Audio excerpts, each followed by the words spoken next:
Hello, namaste. Welcome to my Hammer Show. In this weekly show, I invite people from different walk of life to discuss about education, health, human rights, and so forth. Today, I have a really profound guest who specializes in education sector. He comes from Germany, and he has experience of working in education sector for more than 40 years. He is no other than Winfred Oman, if I pronounce correctly. Yes, And, yes. could you just, before I made a mistake, your name, could you just introduce yourself? My name is Winfred Oman. That's the pronunciation in Germany. And I was the dean of a high school. That's in Germany. You have a system that you have 12 years at school, after primary school. And I was the dean for the last 3 years before the pupils are going to university to study, and we had some final examination there. Yeah, and so I had to organize this last 3 years. Is this your first time in Nepal, or have you been to Nepal before as well? No, I have been in Nepal one time, but it's long time ago, 30 years. I stayed there, I think it was 1987 for hiking. I was hiking I stayed in Kathmandu, and then I was hiking from Jiri. I think it's the old Everest Trail to the Mount Everest, not to base camp, but on the other hand there's a Kalapata. That's like a viewing point. You have a wonderful overhanging side to the Mount Everest, to Nukta and Lhotse, and it's really amazing, the mountains. Here in Nepal after perhaps 2 decades, right? Yeah, it's really 3 decades. Almost 3 decades. Yeah. So you have not been to that part anyway, but you have landed in Kathmandu. Just could you tell me your observations that 30 years back, the Kathmandu, and now, is there any different? Did you find any different? Yeah, Kathmandu is completely changed because 30 years ago I stayed in Tamil for a few days, and it was really small and now it's really crowded, and you have a lot of cars and so motorcycles. And in earlier times it was maybe most of the people were going by foot or by bike, and maybe a few people were going by motor scooter, and you didn't see a lot of cars. Yeah. And so it was much calmer. It was really quiet, and now it's really a big city with maybe a lot of problems too with the traffic, I think. How long has it been that you are in Nepal now? How many days have you been? We reached Nepal last Sunday in the morning, and but we stayed most of the time in our office to prepare all the things. And on Tuesday we were going outside and having a look at school with this MGML project. What does that mean? So that you're doing multi-grade, multi-level. It's a special education system for small classes and for small schools. Maybe if you have in the primary school, that's from grade 1 to 3, maybe you have only in the grade 1 you have only 4 pupils, in grade 2, 5, and so on. And so you have a special methodic system that the aim is that the pupil will learn by themselves. Yeah? And you have one teacher, and the teacher is working. The pupils are not as quick as other ones. Most of the time they are working with them, and the more intelligent pupils, they're working by our own. And it's quite interesting. They have like a learning ladder, and they have materials, and the pupils are getting the materials and they're learning by themselves. It's really interesting, and I think it's a good method to train the pupils. You said that on Tuesday you're going out of Kathmandu, but with this sort of small course in schools. Which part are you going with, and what is your work? I'm working now, or helping, maybe it's work to do with an NGO. That's a foundation in Germany. It's called Child Aid, and the main subjects of this Child Aid organization or foundation is education. Yeah? And so if you want to help, not only in reconstruction, we did a lot in this part in reconstruction schools, yeah?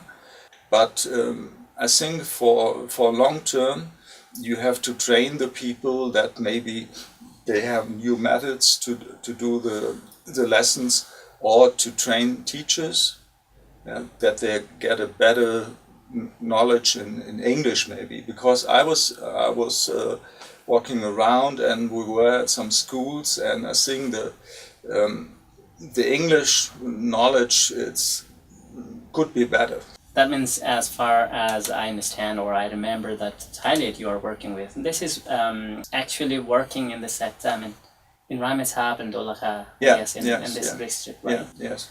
But then we will go next week, we will go there, and now the schools are nearly finished, yeah, and I have a look at the schools, and I want to have a look on if the teacher will provide the lessons and so on. And that's my main subject, not to reconstruct. There we have other people to do this, but I want to have a look on this school, all the school things within the school, yeah? The knowledge of the teacher, the methods, the curricula, and so on. I see. What books they have and so on. So you spent 40 plus years in teaching. Yeah. Right? Yeah. Could you tell me about your, let's say, 40 years long journey? How much you enjoyed in education, I mean, teaching to the students, right? And the role of teachers in the schools. Yeah, I think it's very, very, very important. And I think for me, maybe the main thing should be that the teacher has a really great personality. Yeah, that's the thing. You have in Germany, you have now a lot of, it changed a lot, yeah, because you have now a lot of technical things like smart boards in the classrooms, yeah, and that's maybe you can think that in our school, maybe half of the rooms were directly connected with the internet, and you have do you know a smart board? There's on the wall, yeah, and you can go to the internet, or you have learning programs, maybe in physics, where you can construct a machine on the wall, yeah, on this it's like a big screen, yeah, where you can do some research in the internet, or you can learn with learning programs who are there on this electronic wall. And so it's quite interesting for the pupils. You can go there with your finger and put some things on this side and that side, and that's this part is changing a lot in Germany now. And there are other parts now in former years, maybe 30% of the German pupils were going to high schools, and nowadays there are much more. Maybe 50% are going to high school, and that's a little problem too, yeah, because we have a lot of students now, but we have a lack of people who working as mentioned or something like this. Yeah, and so the German government is thinking about to get some travel license for people from other countries too. I still can sense the Germany is a developed country. You know, every child is connected with the internet. But the area where I come from and many parts of Nepal, they do not have access to internet. Access to internet is far distance free. They have not seen even a television or a telephone as well, right? In that cases, and is it possible to, can we just dream the students will have that sort of facilities here as well in rural Nepal? I think so. It takes some time because you have it's expensive. Yeah. Maybe for one this electronic wall, it will be €2,500. Yeah, it's very expensive, and you have to go this way. But I think you have other possibilities nowadays. Each person here in Nepal has a smartphone, and so you can send some learning programs with a smartphone or with your radio station and something like this. It takes time, but you have the Nepalese pupils have to develop, because there's a big challenge in the world. Yeah, there are a lot the Chinese people, the Indian people, and so on. And so I think the government has to put some money in this development, because I think maybe in 5 or 10 years you only need the hardware, because you have worldwide you have a lot of learning platforms in the internet, yeah, and you can download this, and you maybe, if you have one access to the internet, then you can download it on one laptop, and maybe if you have a projection, then you can give it to the pupils too. Yeah? And I think this maybe for Nepal it takes some time, but I think this is the way the development will go. So this time you have come with spatial objectives. And do you have any plans to see if there is possibility to fix this sort of technology in the schools that you said, 11 schools, that German team has helped to reconstruct? Do you have this sort of plan to adjust in those schools as well? Yeah, at first we will have a look on the education of the teachers. There are some programs, yeah, and they are having some working platforms, and we did it for I think 3 or 4 courses, and we will do it for the next time too. And then maybe the schools, the rebuilding schools, they will get books too. And so I think you have developed this. Yeah? And at first, for me, I have to see what's the reality of these schools. And so maybe you can see, okay, the amount of the pupils are decreasing. What kind of lessons can you afford for them? Yeah, and is it possible maybe to that the schools will get a copy machine, yeah, for do this working sheets or something like this, and is it practical, or are the costs maybe for paper and for printing things are too high? That's, for me, it's a little bit difficult to understand which amount of money does every school has per year. Yeah? If you have only a small amount, then you can't get a big copy machine or something like this. Yeah? But this will, I think, you have to develop this step by step. Yeah, it takes time, but you have to do this. So you spent again, I want to repeat that the question perhaps I asked you earlier, that you spent more than 40 years as a teacher, and later on you were retired from being a dean. And what is the role of a teacher in a school, in a classroom, to train to the students? What is the role of teachers to give a quality education? They have to have their own quality. And in Germany, if you want to become a teacher, you have to study for four years. And then afterwards, you have to go to school for 1.5 years too, and you have to do 2 examinations after the studies and after this 1.5 years. So you are in your subject, and the teacher in Germany, you only have 2 subjects. My subject were, for example, politics and economics and history. Yeah? And so you have a profound knowledge about this subject. And that's one part. And then you have to create the personalities of the pupils, sure, yeah, you have to for them, and you have to show them that today the society, not only in Germany but worldwide, it's very competitive. Yeah? So you have to work really hard.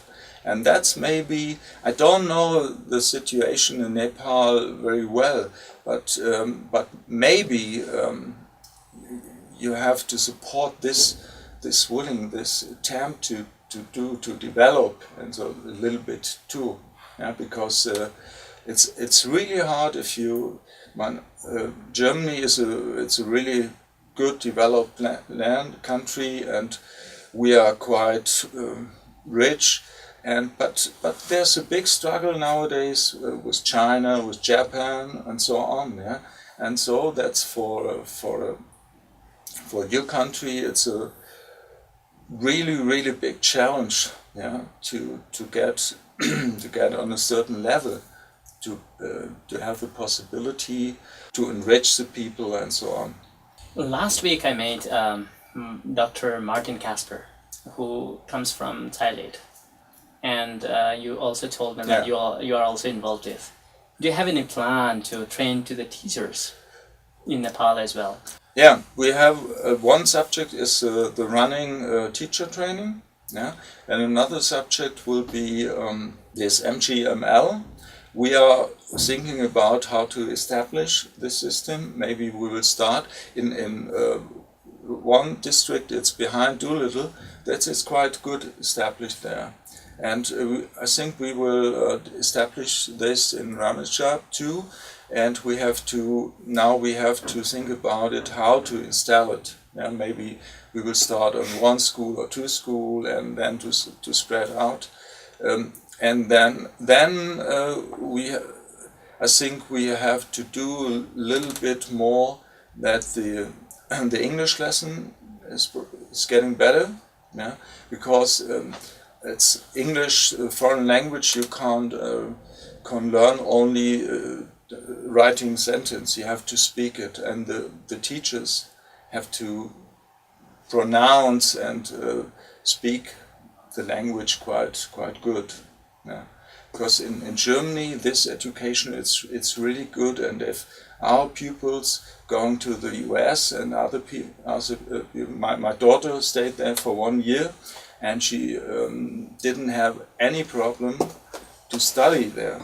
Yeah, in the US, and she was really quite good, and so you have to do on this part a lot, and on the middle term, on the long term, I think you have to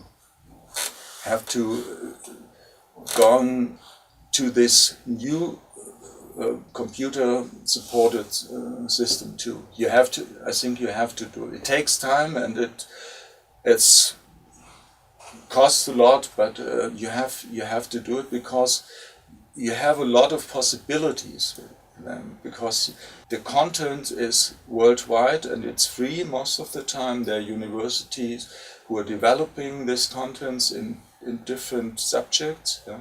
And so you don't have to do this. You only have to think about the transmission. Where can I get this? Yeah. And these three levels are, and school libraries and so on. So this is not your first time that you are training to the teachers as well. Maybe there are different methodologies that you train to the teachers as well. Mm. So will there be a different training than the German team that gave a training some 10 years back to the teachers? I guess that German team has been giving training to the teachers, right, for so many years, or is this the first time? What? No, we have another philosophy. Yeah, we are thinking that we shouldn't train the pupils. We should give the teachers the possibility to be trained by other teachers, by some person. Maybe you are speaking really good English, yeah, and you can find these Nepalese people, and they should do this. And we only want to afford this with money.